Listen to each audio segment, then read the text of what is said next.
Assalamualaikum warahmatullahi wabarakatuh. Nama saya Mauda Faryadi. Di sini saya akan mempresentasikan hasil kerja kelompok kami berupa pertanyaan dan kelompok kami menjawabnya.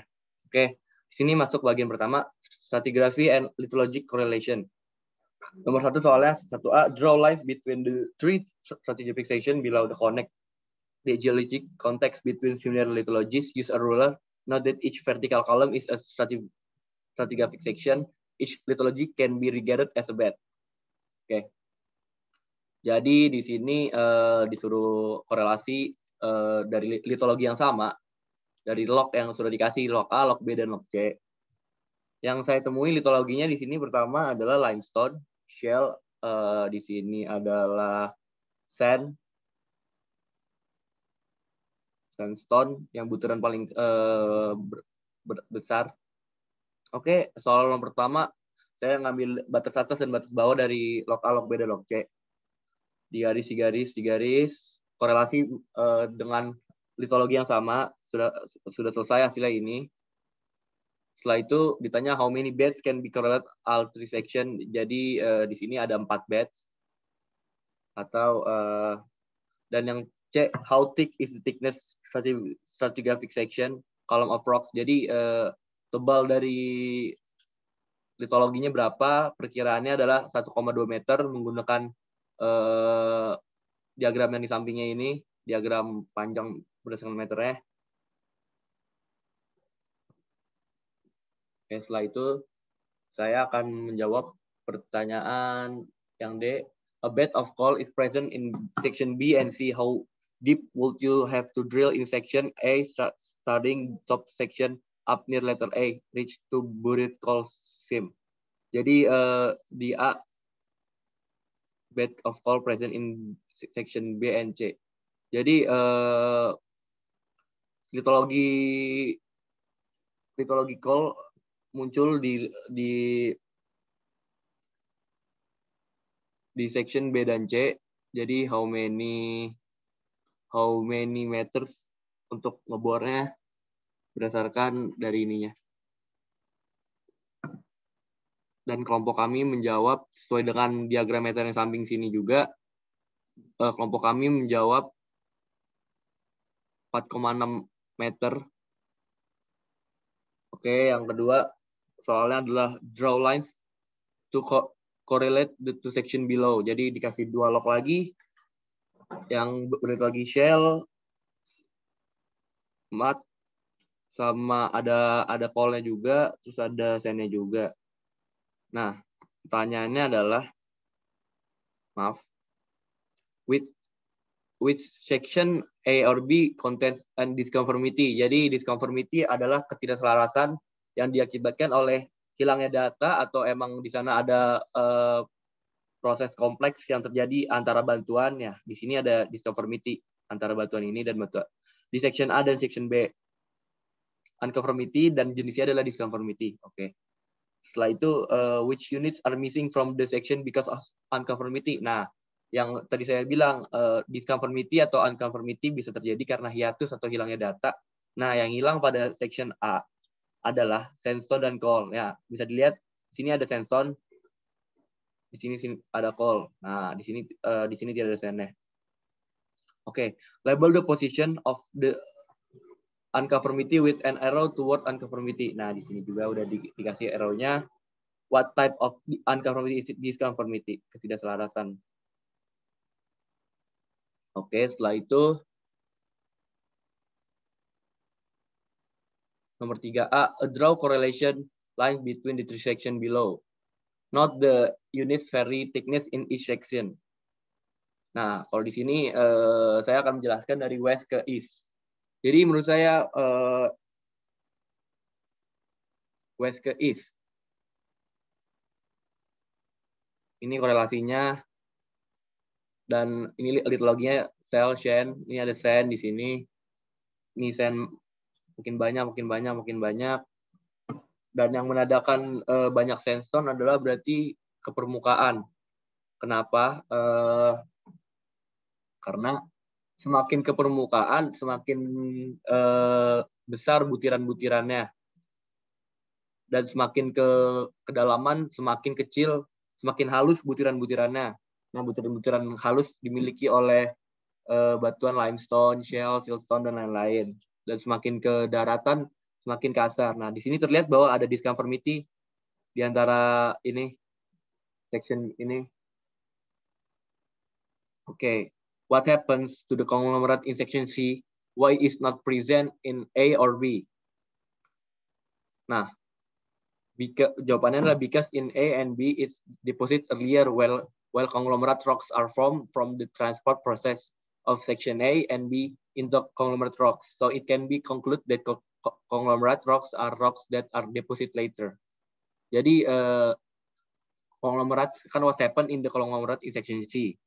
Why is not present A or B? Jadi inti dari jawaban ini adalah konglomerat sudah terdeposisi duluan dibanding di section A atau B.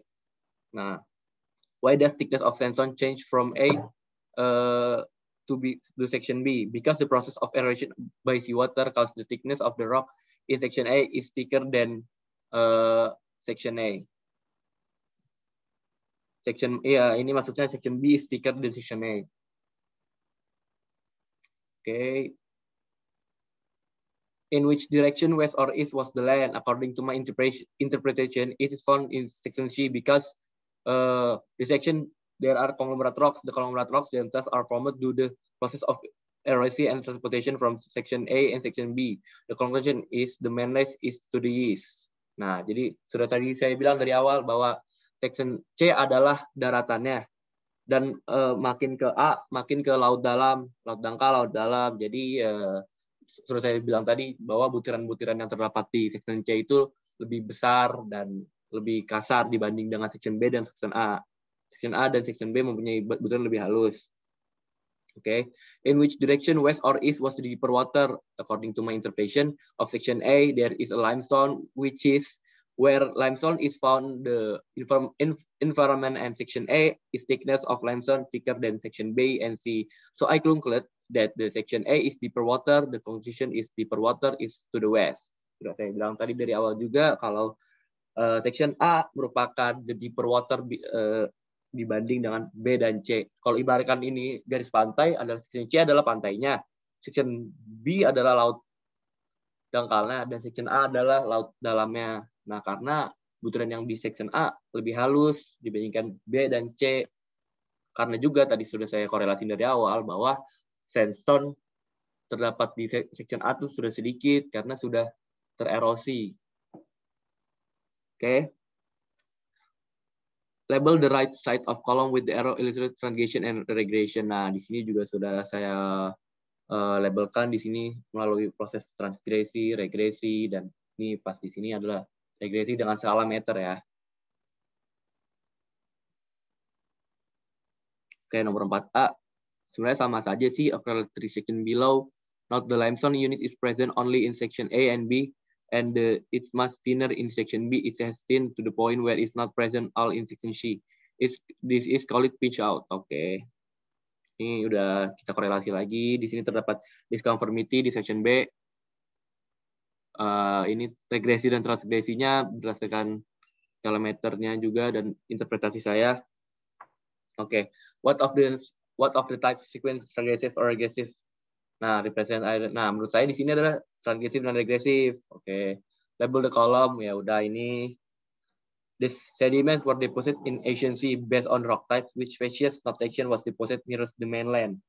Nah, ini kebetulan saya yang ngerjain soalnya, jadi saya bisa jawab. Jadi, according to my interpretation, the closest rock deposited from the land are sandstone because we can see that the land is in section C.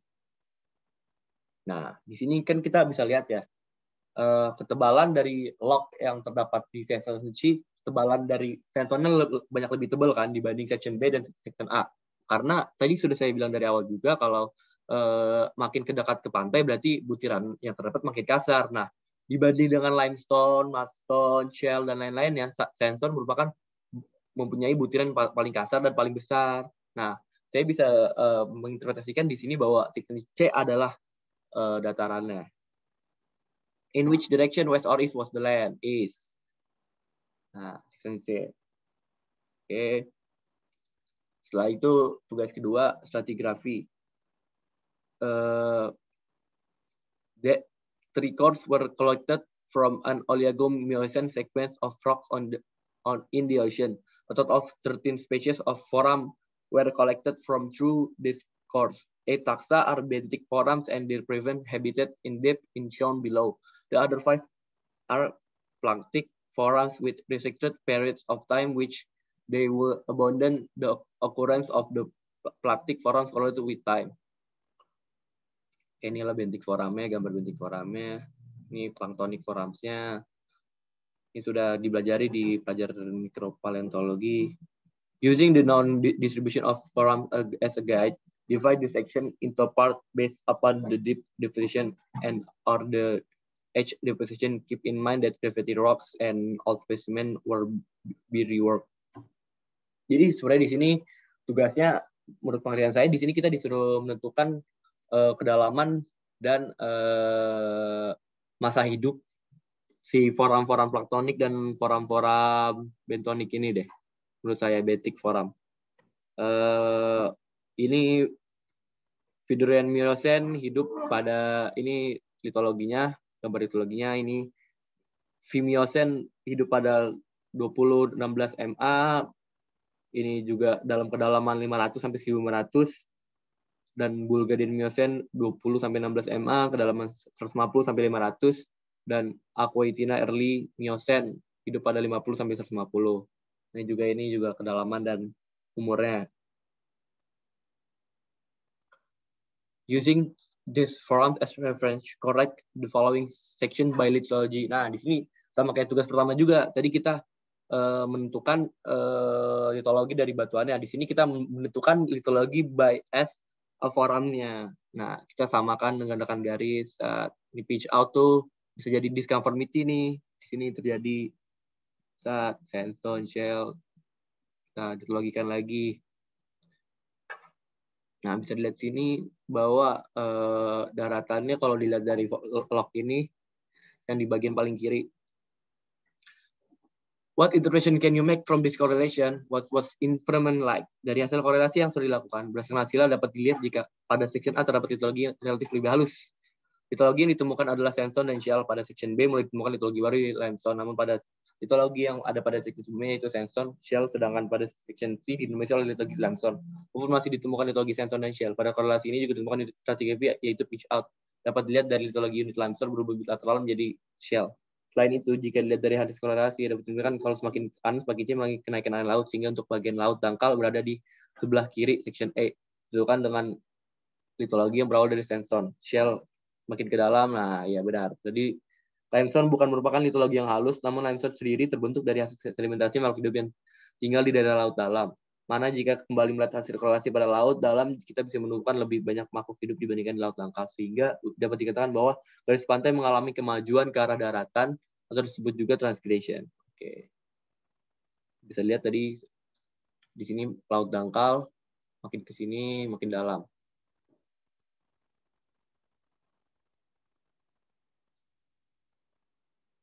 Oke. Using three forums as reference, correct all following section by water depth during depression use forums. Nah, ini kita mengkorelasi menggunakan kedalaman air. Nah, tadi sudah dilihat sendiri bahwa yang di kiri, menurut interpretasi saya tidak menggunakan jawaban yang di sini. Menurut interpretasi saya sendiri, ini tadi kan laut dalam, laut dangkal, makin ke sini makin dalam. Ya karena tadi sudah dibilang sendiri sama yang di A, makin dalam kedalaman laut, makin dikit makhluk hidupnya yang hidup pada di daerah tersebut. Nah, di sini juga terjadi kenaikan muka daratan yang disebut transgresi. Oke. Berdasarkan kedalaman.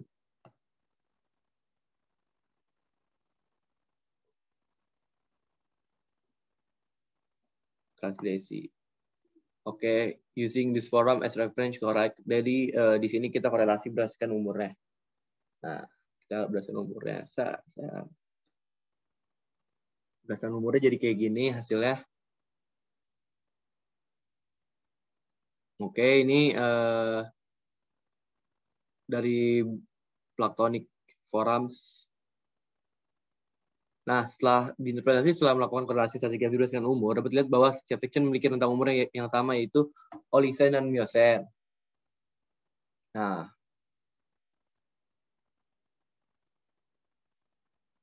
udah. Jadi pertanyaannya, recently an layer pink what is covered as known to be correlative through the three sections.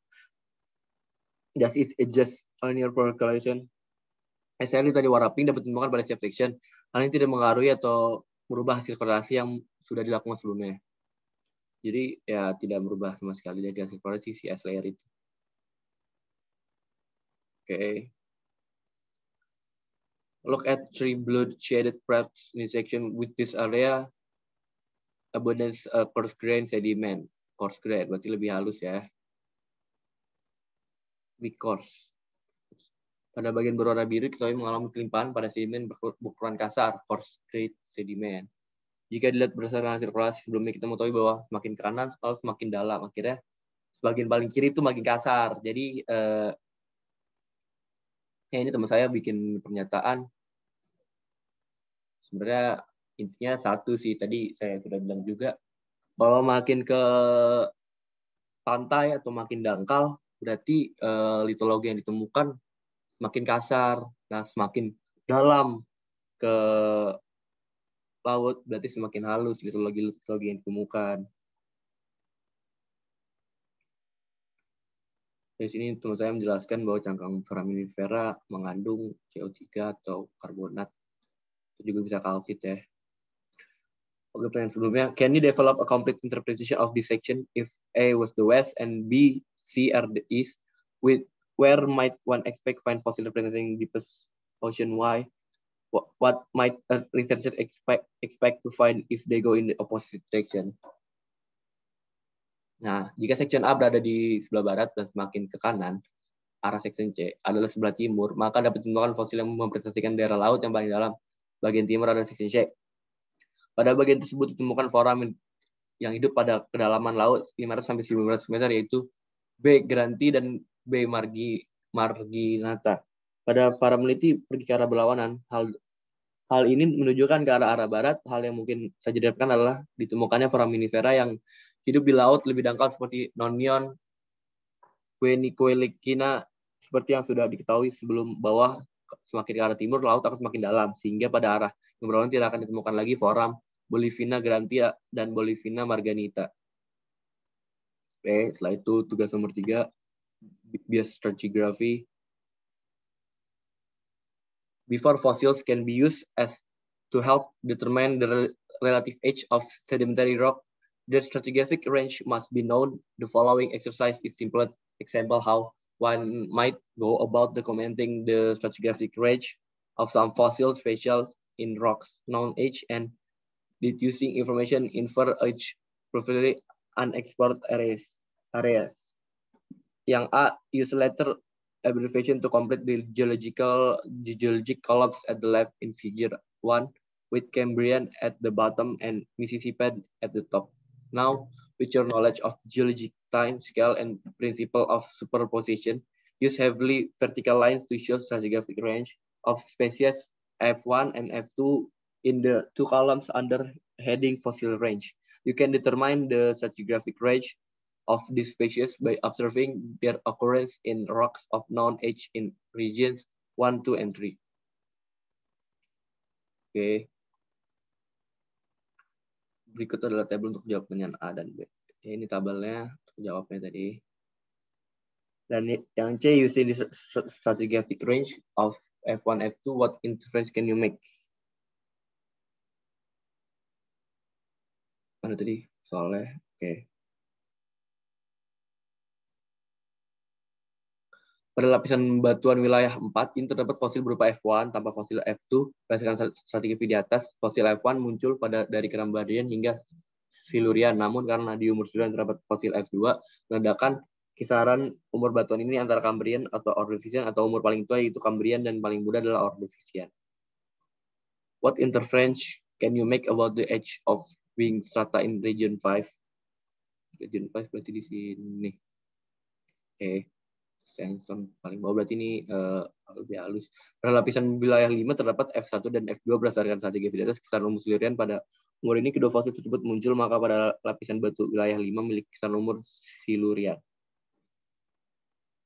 Oke, ini illustration of Paleozoic brachypods along with their known range.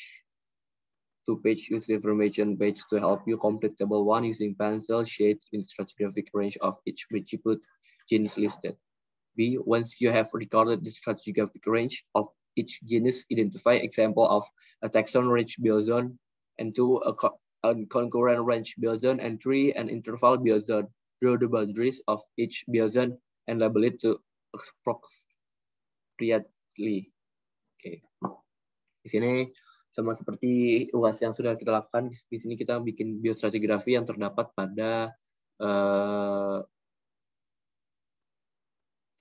pada tabel tersebut. Ya, di sini dibikin dengan shape. Jadi di sini fosil yang hidup adalah Rensselaeria. Nah, hidup pada zaman Permian sampai Mississippian terdapat. Nah, per middle hour. Nah, di sini membacanya gitu. Concurrent range biozone, interval biozone di sini.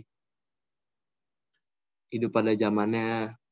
What is the geological age of rock sample the content brachypods Cytopirifer, Arter composita, and Leptenia. Batunya mengandung brachypod Christopirifer, Artia composita, dan Leptenia memiliki umur geologi Upper Devonian. Upper Devonian. Nah, yang ada apa ini? Tadi apa? Christophirosaur, Artipa ada di sini, dan Lapteana juga di sini ada kan, di sini upper di bagian atas. Oke.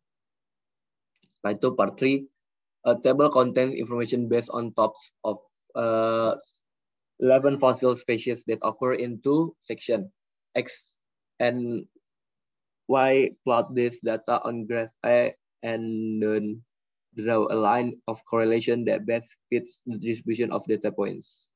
Ini datanya.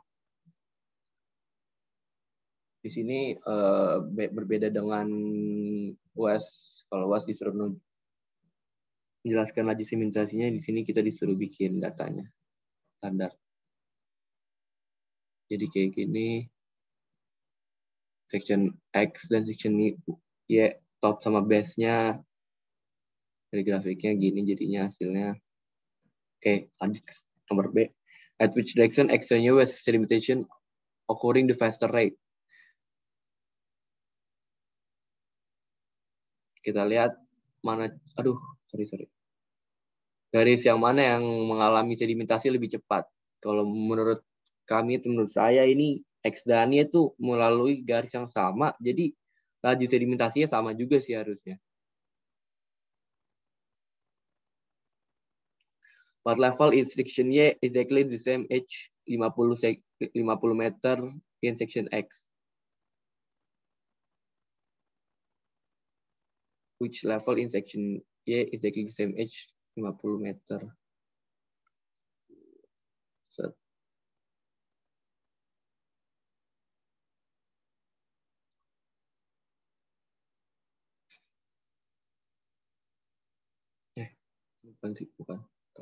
bukan.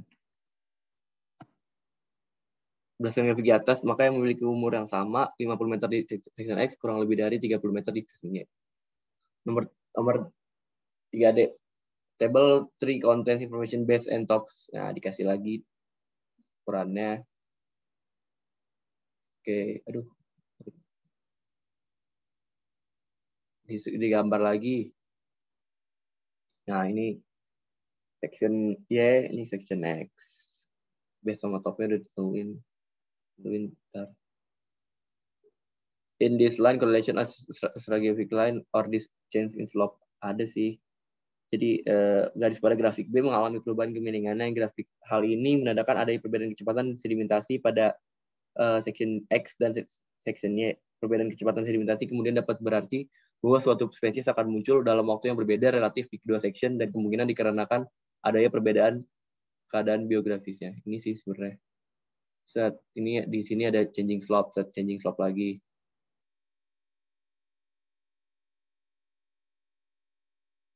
What does the correlation like? Ini juga sama sebenarnya. Examine the simple graphic correlation plot below. Assume the line of correlation has been drawn correctly. Explain why some data points that do not follow exactly the line correlation. Oke, ini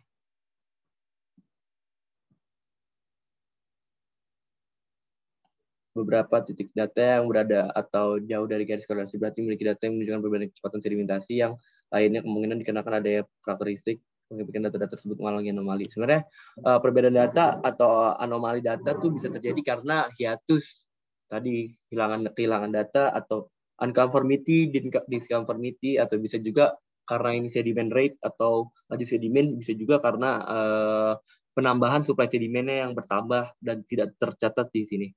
Oke, sekian presentasi dari saya, Muhammad Jafar Yadi. Mohon maaf apabila ada kekurangan kata atau yang menyinggung sebelah pihak. Wassalamualaikum warahmatullahi wabarakatuh.